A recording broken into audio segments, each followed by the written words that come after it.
When I could not give you an immunity, I made the blood symbolic. After all, you cannot argue it was not poetic. Nightmare Moon was reborn from the blood of her enemies. It was the kind of thing that would turn into legend. In 1,000 years, ponies would speak of the hundreds sacrificed to the Dark Queen. It was a rallying cry for the children of Nightmare. Our queen becoming like a black feathered phoenix. Spell Nexus. What did the blood do? Nick said, moving closer until she was right next to his chair. You keep telling me what it was supposed to do, what you wanted it to do. But what did it do? With a small clink, Spell Nexus let the fireplace poker come to rest against the stone of the hearth. He then began to look across his books, looking for a specific tome. Are you sure you don't want to hear more on the origins of the rest of the spell? Zebra magic powder is particularly fascinating. Nexus, what did the blood do? What about the magical shapes, like the lines used in your spell? He asked as he levitated a book off the shelf and cracked it open. You see, the circles. Nexus, what did the blood do? He fell silent for a few moments, holding the book he had removed from the bookshelf in his magic. Nexus then sighed, shut the tome, and put it back in its place. He then turned and faced Nyx. It was the first time he had looked on her head-on since he had come into his study. It was food. Nyx cocked her head to one side, the gears of her mind locking up at the simple, short utterance that had just come from Spell Nexus. How can blood be food? Well, maybe food wasn't the right word. Spell Nexus said as he began to walk back to his seat. But that was what it did. The blood was a transfusion. It was a little spark of light to get your own heart pumping back when you are the size and shape of a golf ball. It sustained you for a few brief minutes before your body became stable enough to survive and to draw in magic on its own. Yes, shining armor is wrong, but Lumberjack isn't right either. You. Nexus paused for a moment, trying to calm the shaking in his voice as he sat back down. There is no part of Twilight's blood that remains within you, and it had no lasting effect. You share no lineage with her, and her parents are not your real grandparents, and Shining is not your real uncle. You are no more related to Twilight than a mosquito that happens to bite her neck. Like a delicate glass, the hopes that had filled Nexus' chest, like dozens of butterflies, shattered, began to fall away, leaving an aching hole. No! Lumberjack said! Lumberjack doesn't know about magic. Spell Nexus sank back into his chair. It was wrong of him to put such ideas in your head in the first place. But it would fix everything. Shining armor wouldn't have to be scared of me anymore. No pony would be scared. Nick sank to the floor, rubbing at her eyes as he tried to deny the tears that were forming. I just want to be her daughter. That's all I want. Why can't any pony understand that? I don't want to hurt or scare any pony anymore. I just want to be with Twilight at the library and play with my friends. Well, you're not the only one who wants the things to be different. Nexus spat, irritation flaring as he grabbed an empty bottle off his end table. All I want is to take it all back, all of it. I wish I had never tricked Celestia into taking away from Twilight. I wish I never plotted against her. I wish she had never brought those accursed threads for me for study. I wish those threads, Nightmare Moon, and everything to deal with this whole mess would just... Nexus' short-lived flare of temper faded. He set the empty bottle back on his end table as he slouched, defeated in his chair. Would just go away. Go away, Nyx echoed, getting to her host. She made no effort to hold back her tears now, and they flowed freely down her cheeks as she turned to look at Nexus. You're just as bad as Shining! You both just want to see me go away, like some bad dream, like a nightmare. But I don't want to go away. I know I've been bad, but I don't want to go away. I just want to stay with Twilight. Why can't you just let me stay? I'm not hurting any pony when I'm with her, am I? Spellnexus sat up in his chair, an almost panicked look entering his eyes. I didn't. No! You meant exactly what you said, Nick snapped. Just like Shining meant exactly what he said. Why can't you both just leave me alone? Why can't every pony just leave me alone? I'm not doing any bad. I'm not Nightmare Moon anymore. I'm a good filly. Twilight says so. I'm a good filly, Nick said, starting to break down right there on the floor in front of the fireplace. I'm not bad anymore. I don't want to hurt any pony anymore. So why is every pony trying to take me away? Okay, all for hugging Nyx.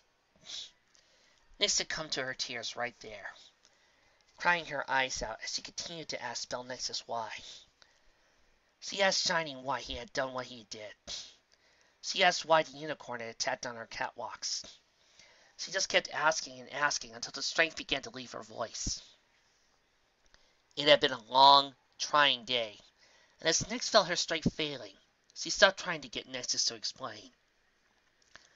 She instead just lay there, crying, as she tried to understand how this heartwarming, which had started out so well, had gone so wrong. She tried to think, tried to understand, but it was all too much. Nyx cried herself to sleep on that study floor, as Nexus remained in his chair, like an unmoving statue. It was only when her cries had stopped that he looked up at her. It was only when he was sure that she was asleep that he rose from his seat.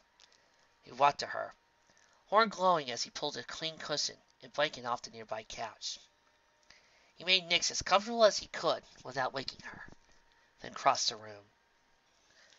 He walked up to the study door and pulled a rope on it. He heard the small bells ringing through the house. And soon, the door to the study cracked open. "You called, sir?" Proper etiquette asked. Yes, I did. Spellnexus asked, pushing past the butler as he stepped onto the hallway. Please, keep an eye on her, and make sure she doesn't go anywhere. And may I ask where you're going, sir? To find Twilight Sparkle, before I say something else to break that filly's heart. I have found her! Shining Armor pulled his head away from the telescope's eyepiece, looked back at Luna. She was still in her magical trance. Her eyes were closed, and her horn still glowed gently, but he was sure of what he had heard. Where is she? I don't know her exact location yet, Luna said, as the glow from her horn grew brighter. She has fallen asleep and is beginning to dream. This is the first step in locating her, but I cannot ascertain her exact location from dreaming alone. There are no landmarks in the dreamscape. Thus the endless sea of lights that shift and change as ponies slip into and out of their dreams. I cannot find any dream in the dreamscape, but only Nyx can tell me when she sleeps. So, you're going to enter her dream? Luna gave a subtle nod. Yes, I am delving in as we speak. The smile on her face faded. Except, the waters of her dream are turbulent. She is having a nightmare. There's snow, and the snow. I am manifesting, but no. Wait, why is every pony shouting at me? No, I haven't done anything wrong. No, I'm not a bad pony. I'm not a bad... Princess Luna! Shining shouted. He moved up beside her and placed a hoof on her shoulder. He gave it a firm shake. This drew Luna back to reality. She opened her eyes and gasped. She had been holding her breath underwater. What happened? Something that would make Nyx in her dream very difficult. Luna said she lifted a hoof to her head. When I enter a pony's dream, I must first become part of the dream. I must fuse with a manifestation of the dreamer's mind before I can act. When I entered the dream of Column, I became a member of the crowd. Months back, when I entered the dream of young Skitterdew, I became the headless horse. It is only after I become part of the dream I can manifest as my true self and speak with the dreamer. So, Then what went wrong? Shining asked. When I enter the dream, my consciousness is drawn to the part of the dream most similar to me, to allow the dreamer's mind to accept my presence with the greatest of ease. If some pony was having a dream while I was simply playing a part, then I would simply overtake that doppelganger myself. This, however, is the problem. Nyx is dreaming that she is Nightmare Moon again, Luna explained, as she managed to quiet her breathing and regain her composure. And when I enter her dream, that is the manifestation my consciousness is drawn to. My magic, however, does not give me the ability to warp the dreamer. If I and the dreamer become tied to the same entity in the dreamscape, I become nothing more than a reflection of the thoughts and feelings. Luna stood up from her seat on the balcony, moving to the edge of the banister to look out across the city. Then she began to pace, her eyes focused on the banister of the balcony. She was in deep thought. Shining Armor sat and watched the silence until Luna turned to look back at him. There is only one solution! You will have to enter her dream in my stead. Shining Armor couldn't help but stare at Luna for a moment, as if the plan she was suggesting was the ramblings of a lunatic. You can't be serious. You want me to be the one to go into her dreams. Aren't I the last point you want to see? Yes, Luna answered flatly. Twilight Sparkle, Cadence, or even your parents would be better suited to soothe Nyx's dream and get her to tell us where she is. Nightmares, however, are unsteady ground. If the dream becomes too traumatic, Nyx may awaken and be unable to get back to sleep for several hours. Even in the time it would take to contact Twilight and have her teleport here, Nyx may awaken and we will lose his chance. But, yes, I know you will not do this for Nyx, Luna said as she took a seat in front of Shining Armor, her horn steadily glowing.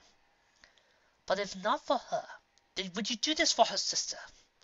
She will not find peace of mind until Nyx is found, and if you wish to regain her trust so she may listen to your fears, then helping to find Nyx will be a step in the correct direction.